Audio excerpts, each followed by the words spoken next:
En 2013, Richard Dean Anderson a stupéfié Hollywood en renonçant à des projets d'une valeur de 30 millions de dollars.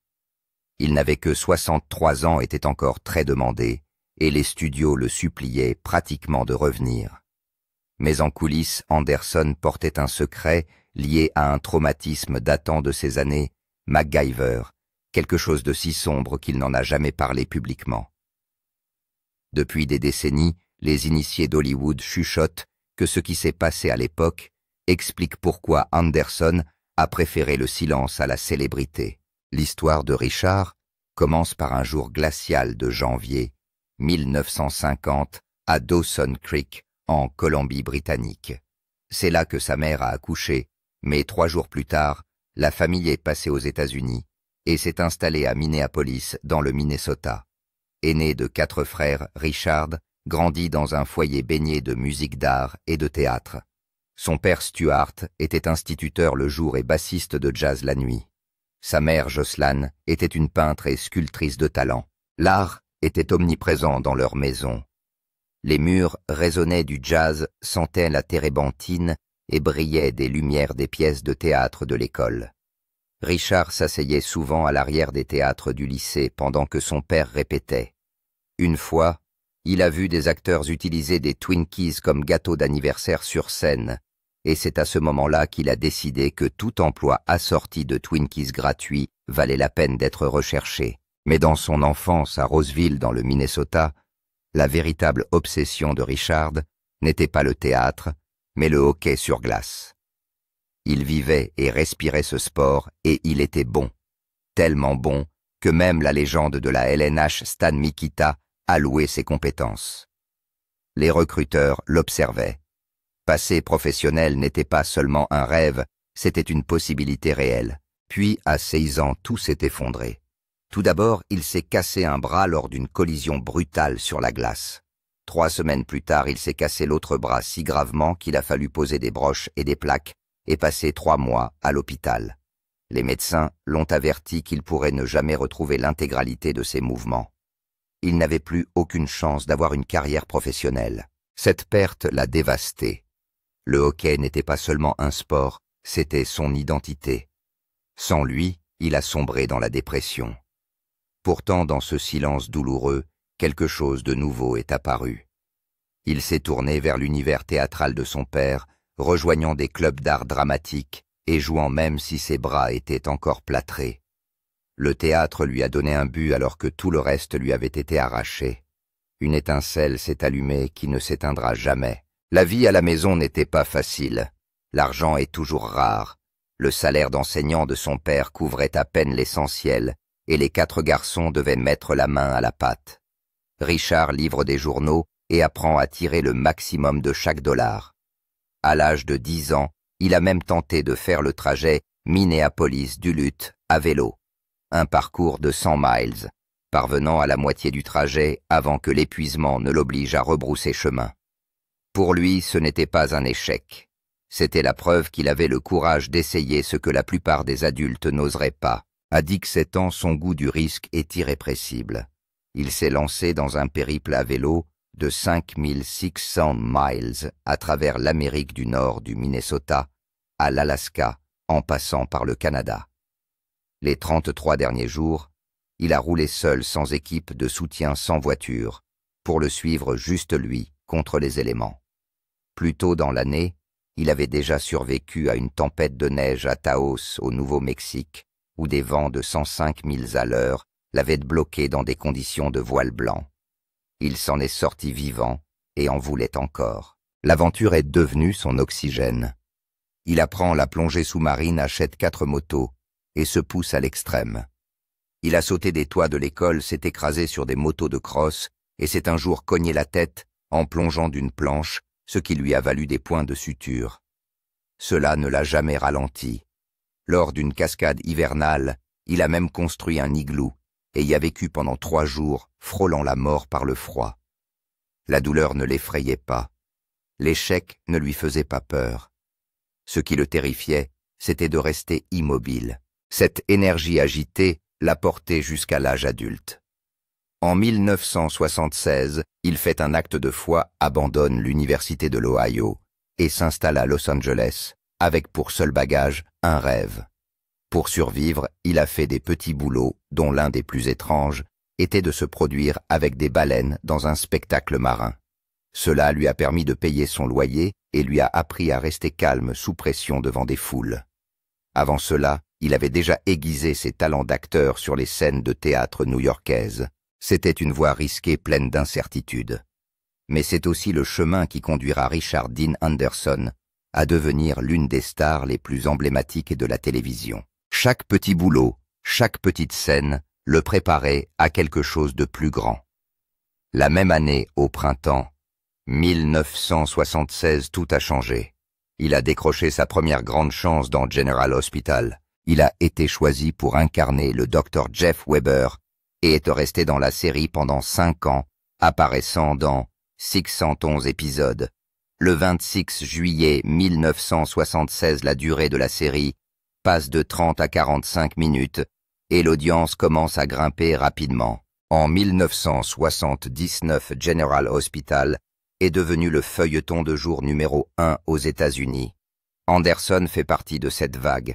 Il a joué aux côtés de stars comme Denise Alexander et Stuart Damon. Et lorsqu'il est parti en 1981, il n'était plus un simple acteur de feuilleton. Les producteurs avaient commencé à le remarquer. À partir de là, il n'a pas ralenti. Juste après General Hospital, il est apparu dans The Facts of Life en 1981 et a joué le rôle de Brian Parker. Il est ensuite apparu dans FBI aujourd'hui dans le rôle d'Andy McFay et même dans La Croisière s'amuse en 1982 dans le rôle de Carter Randall.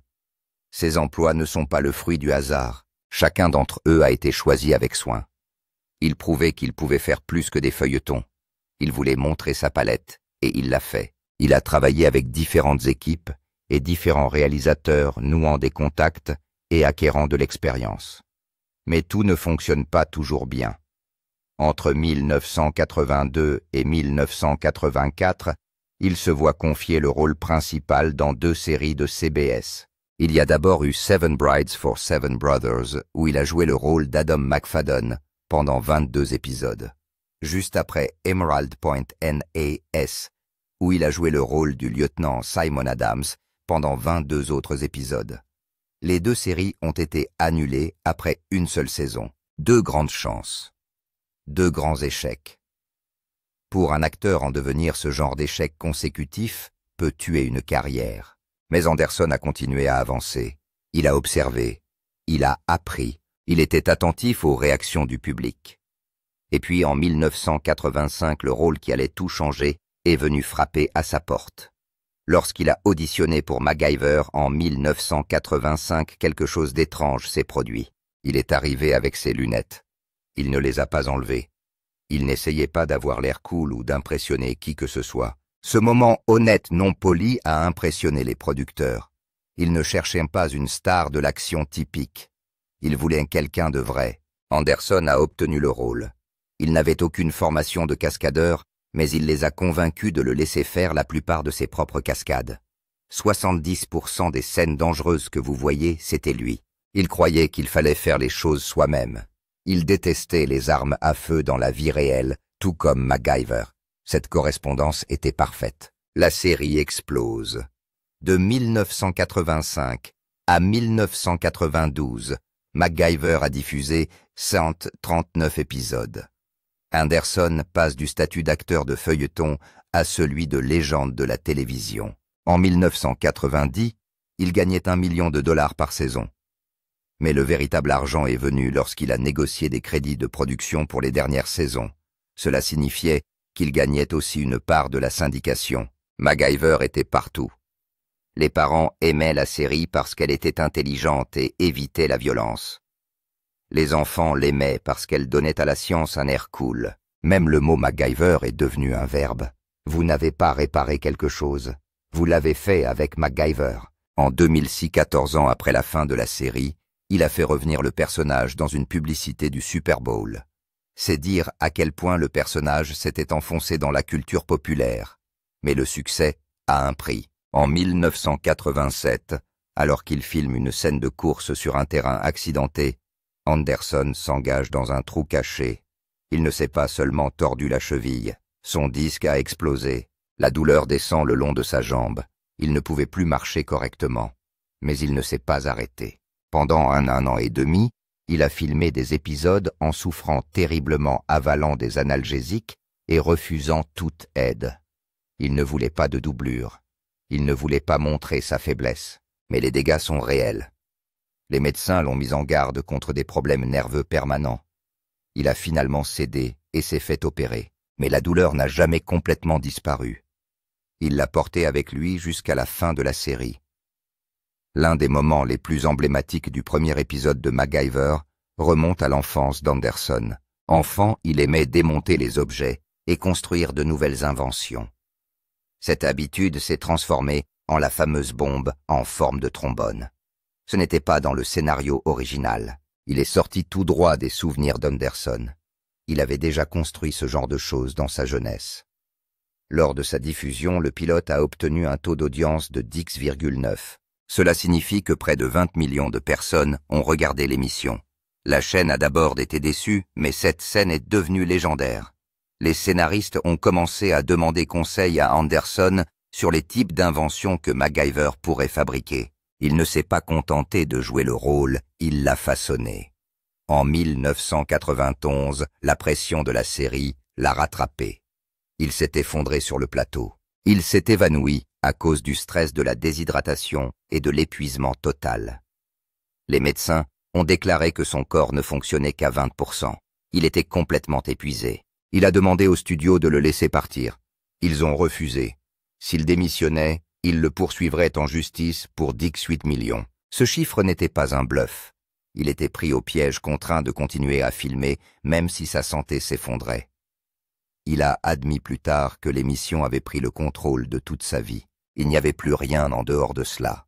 Lorsque Richard Dean Anderson a accepté de jouer dans Stargate SG-1 en 1997, il a choqué tout le monde à la MGM en demandant quelque chose qu'aucun acteur n'avait jamais demandé auparavant. Il ne voulait pas d'un rôle à plein temps. Il a exigé une semaine de travail de 3 jours. Cela signifiait que le vendredi et le dimanche seraient totalement interdits afin qu'il puisse être à la maison avec sa fille Wiley, qui venait de naître. Les producteurs n'en revenaient pas. Réorganiser le calendrier de tournage d'une série entière autour d'un seul acteur semblait insensé. Mais Anderson sortait de MacGyver, l'une des plus grandes séries de la fin des années 80 et du début des années 90, et son nom à lui seul pouvait attirer des millions de téléspectateurs. La MGM a donc cédé. Il a obtenu le marché. Il gagnait 100 000 $ par épisode alors qu'il ne travaillait qu'à temps partiel. Et ce temps partiel a duré pendant les 10 saisons. Ce contrat de 3 jours est devenu célèbre à Hollywood. D'autres acteurs ont commencé à demander la même chose, mais personne ne s'en est tiré comme lui. En 2001, lors de la 5e saison de la série, les choses sont devenues encore plus folles. Le salaire d'Anderson a doublé. Il gagnait désormais 200 000 $ par épisode. Cela représentait 4,4 millions de $ par saison, et il ne travaillait encore que 3 jours par semaine. Stargate SG-1 était devenu le joyau de la science-fiction, attirant environ 2,5 millions de téléspectateurs chaque semaine. À l'échelle internationale, la série rapportait plus de 100 millions de $ dans le cadre de contrats de syndication. Les conventions de fans payaient Anderson et Amanda Tapping jusqu'à 50 000 $ juste pour apparaître ensemble lors d'une table ronde. Et les fans l'adoraient surtout parce que beaucoup de ses répliques ne figuraient même pas dans le script. Beaucoup des répliques sarcastiques d'O'Neill étaient des choses qu'Anderson inventait sur le plateau. En 10 saisons, il a gagné plus de 30 millions de $, rien qu'avec l'émission elle-même. C'est sans compter les rediffusions et les droits résiduels qui rapportent encore de l'argent aujourd'hui. Mais tout n'a pas été rose. En 2004, un événement a tout changé pour Anderson. Lors du tournage de la saison 8, il se blesse au genou pendant ce qui aurait dû être une simple scène de course. Mais son pied a mal atterri.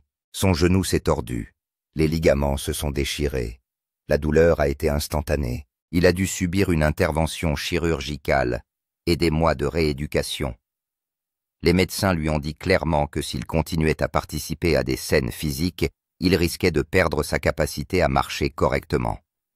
Au lieu de l'exclure de la série, les producteurs ont opéré un changement intelligent. Le colonel O'Neill a été promu général de brigade, ce qui signifie qu'il restera la plupart du temps derrière un bureau.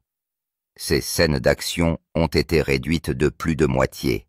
Les fans ont remarqué qu'il n'était plus aussi actif, mais ils ne savaient pas pourquoi. La vérité n'a été révélée que des années plus tard. Aujourd'hui encore, Anderson marche en boitant légèrement.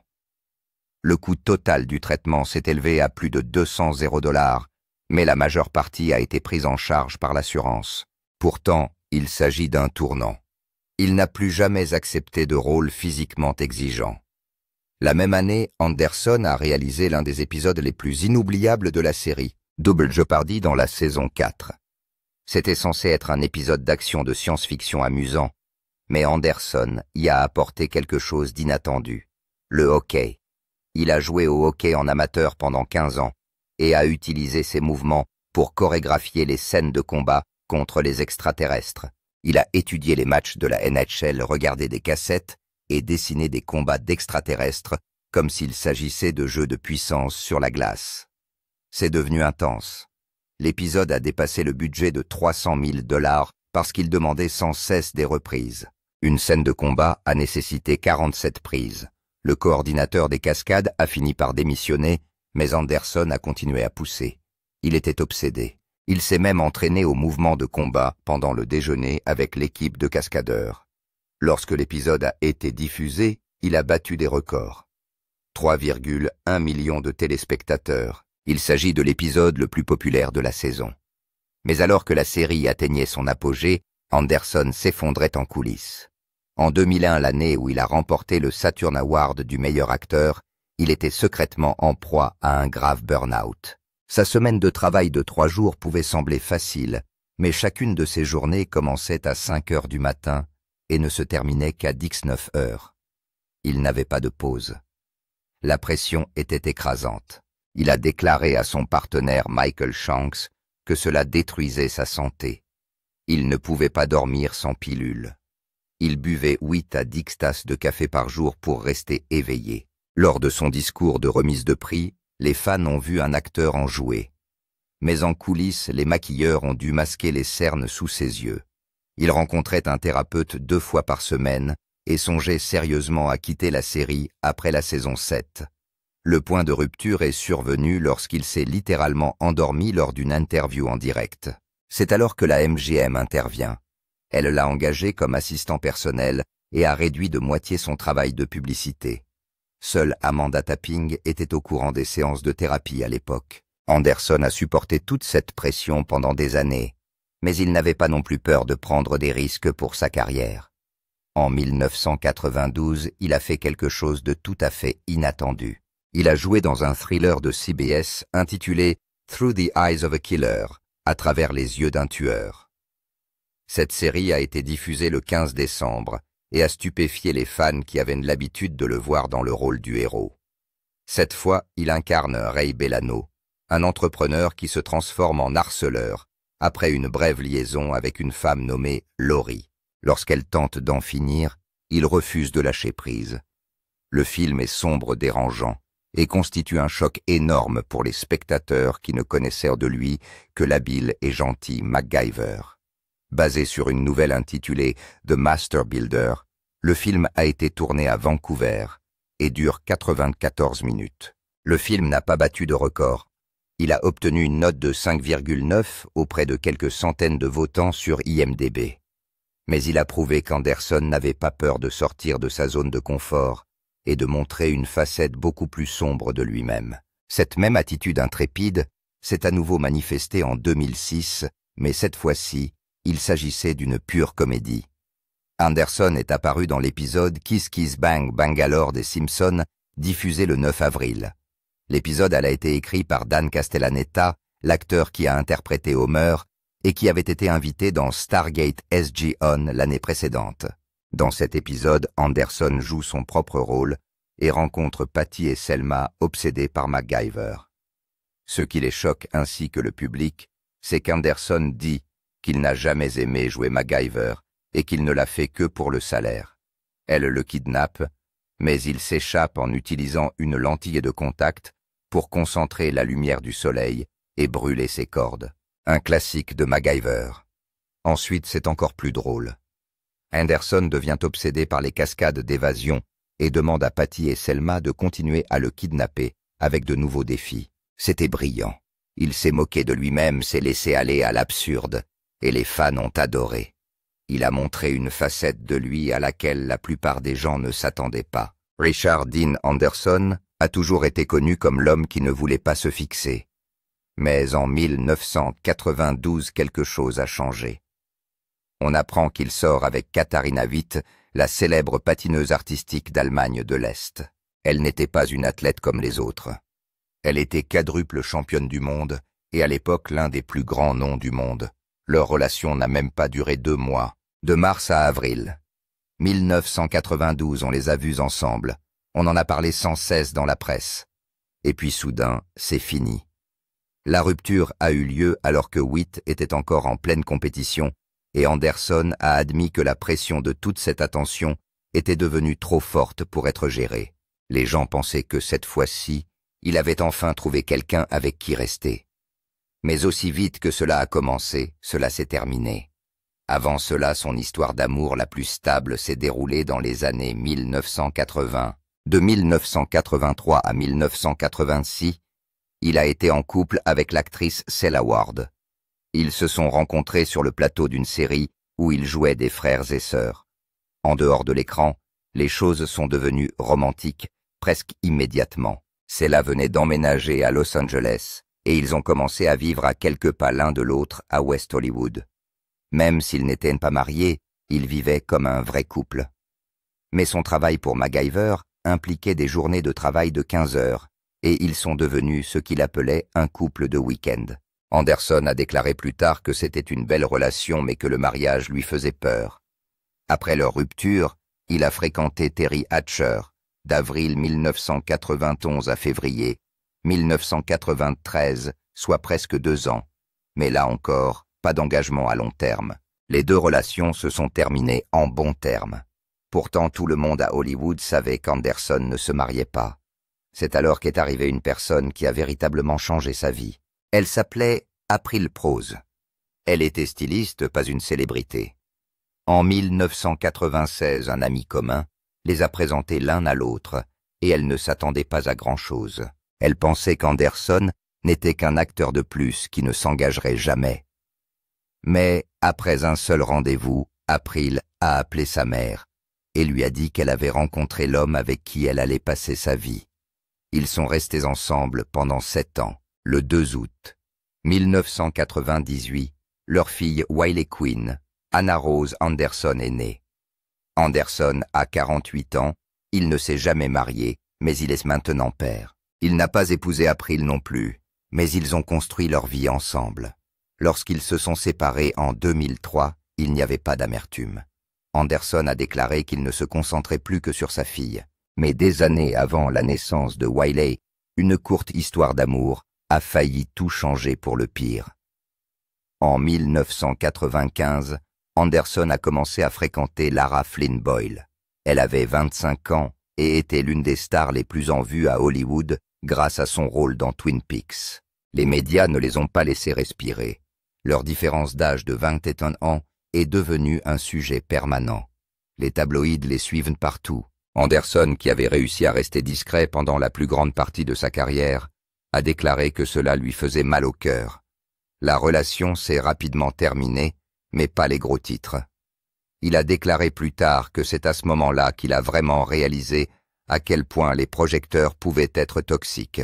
Après cela, il a commencé à se retirer de la vie publique. En 1997, alors qu'il commence à tourner Stargate SG-1, il prend une décision importante. Au lieu de rester à Los Angeles, il a déménagé à Vancouver. Il voulait de l'espace, il voulait du calme, il voulait de l'intimité. 8 mois par an, il est resté au Canada, évitant les tapis rouges et les fêtes hollywoodiennes. Il a fait de la randonnée, il a joué au hockey avec des amis. Et lorsque Wiley est né en 1998, cette paix est devenue encore plus importante. Sa maison de Vancouver est devenue un sanctuaire, un endroit où il pouvait simplement être un père. La naissance de Wiley n'a pourtant pas été paisible. C'était terrifiant. Elle n'a pas respiré quand elle est sortie. Elle n'a pas pleuré. Les médecins se sont précipités pour la sauver et Anderson est resté figé, essayant de rester fort. Lorsqu'ils lui ont enfin dit qu'elle allait bien, il s'est effondré en larmes. Plus tard, il a déclaré que c'était le moment le plus bouleversant de sa vie. Cela l'a complètement transformé. À partir de ce jour, tout tourne autour d'elle. Après sa séparation d'avec April en 2003, Anderson est devenu un père célibataire à plein temps. Il ne s'est pas plaint, il l'a accepté. Il a pris en charge toutes les tâches parentales, les couches, les repas, tout. Même à la fin de la soixantaine, en 2017, il conduisait encore Wiley à l'école tous les matins et allait la chercher ensuite. Il a abandonné son métier d'acteur. Il a préféré les journées tranquilles dans sa ferme de Malibu, au plateau de tournage et au scénario. Il a dit que même en se réveillant à 3 pour prendre de ses nouvelles, n'a jamais été un fardeau. Elle ne pleurait jamais sans raison, dit-il. Devenir père à 48 ans l'a frappé plus durement qu'il ne l'aurait cru. Pendant la première année de Wiley, il a pleuré presque tous les jours. Lorsqu'April lui a annoncé qu'elle était enceinte, il a essayé de rester calme. Mais rapidement, il s'est mis à lire tous les livres sur l'éducation des enfants qu'il pouvait trouver. Il s'est même inscrit à des cours de yoga pour préparer l'accouchement. Il ne pouvait s'empêcher de regarder sa fille. L'homme qui était autrefois considéré comme le célibataire le plus désirable d'Hollywood était devenu un homme qui restait à la maison, ignorait les appels téléphoniques et se contentait de tenir son enfant dans ses bras.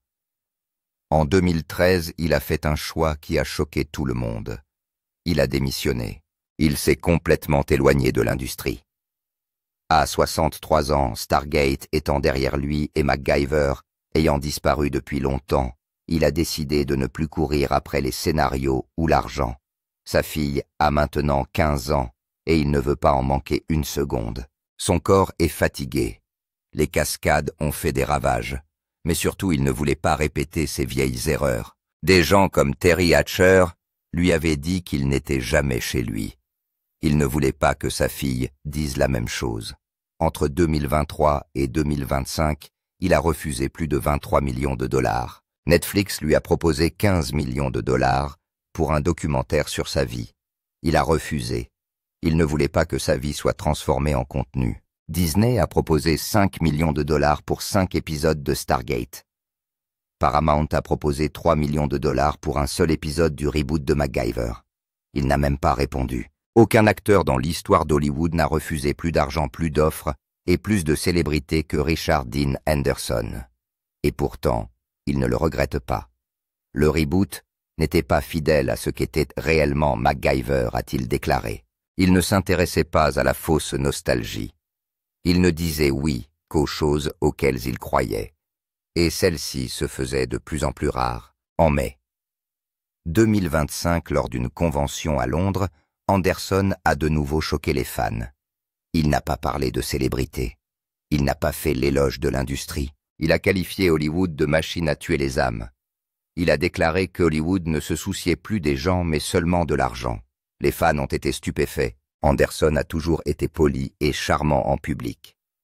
Mais cette fois-ci, il ne s'est pas retenu. Il a remplacé Amanda Tapping à la dernière minute et a fini par devenir le centre émotionnel de l'événement. Les billets ont été vendus. Les gens ont pleuré. Il ne vendait plus sa célébrité. Il disait la vérité. Aujourd'hui âgé de 75 ans, Anderson mène une vie tranquille à Malibu. Sa fortune est estimée à 30 millions de dollars. Sa maison vaut à elle seule 9,5 millions de dollars. Et il paye 112 000 dollars par an de taxes foncières. Mais il ne se focalise pas sur le luxe. Il travaille avec des groupes de défense de l'environnement. Il siège au conseil consultatif de la Sea Shepherd Conservation Society et participe à la lutte contre la chasse illégale à la baleine. Il soutient des programmes pour la jeunesse. Il n'assiste qu'à 3 manifestations de supporters par an. Sa vie se résume désormais à la paix. Il n'a pas pris sa retraite pour s'échapper. Il s'est retiré pour être présent. Il a préféré le silence au bruit, la vie réelle au projecteur. Et surtout, il a choisi d'être père plutôt